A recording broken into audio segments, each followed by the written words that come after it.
last year you were kind of one of those guys who would say DJ's going to have a big year this year. It didn't quite turn out the way that you might have hoped. So I'm curious, what kind of in your head kind of prevented you from having that last year, and how do you rectify that? I don't think my head was as clear as it could have been last year. I faced a little adversity last year, and it really happened at a bad point of the season where I was really focused and really determined, and I had a 6-month span that was really rough on me, and I battled back. Eventually about halfway through the season, I got my head on my shoulders right. I made the best of that season, the rest of it. But I think this year I've been kind of clear, and I know that what I faced last year made me a lot stronger as a person. And, it's exciting to see those guys now grow, and now I have little nephews and nieces that I kind of play a little role in their life. So it's been fun, and I've become a better person because of it. And again, I know some of that backstory. I know you lost your father. I'm sorry for that.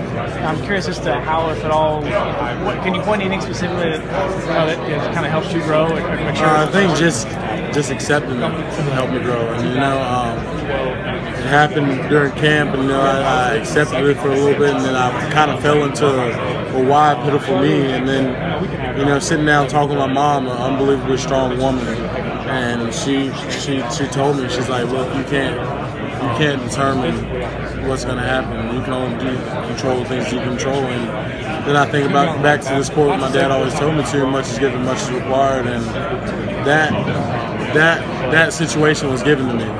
So it was required for me to overcome it as a man and grow up and move on. That's something you got to do, right?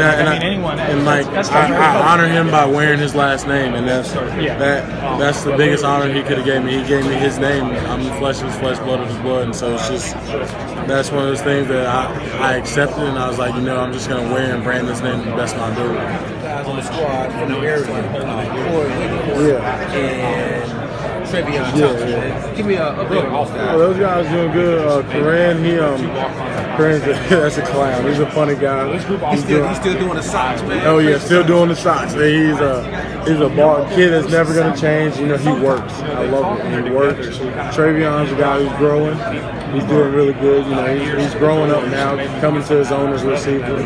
Great route runner. So I'm expecting big things from both of those guys. They should get on the field this year. I think both of them will get on the field. Corinne's been playing a lot in the nickel package, and so I think he'll play a lot this year. And then Trevion will get his opportunity to get out there and play. I was wondering about Trey, man, because watching the old school. I didn't know if he was a Division I player. He's a Division I receiver. I think he's a Division I. Yeah, we wouldn't have offered him if he wasn't. And it take a year of redshirting and developing, but they see some potential. And now that you go out there and watch him play, you see all the potential that they see. He's a great route runner. He's a physical guy in the air, and so he's got potential to be a great receiver.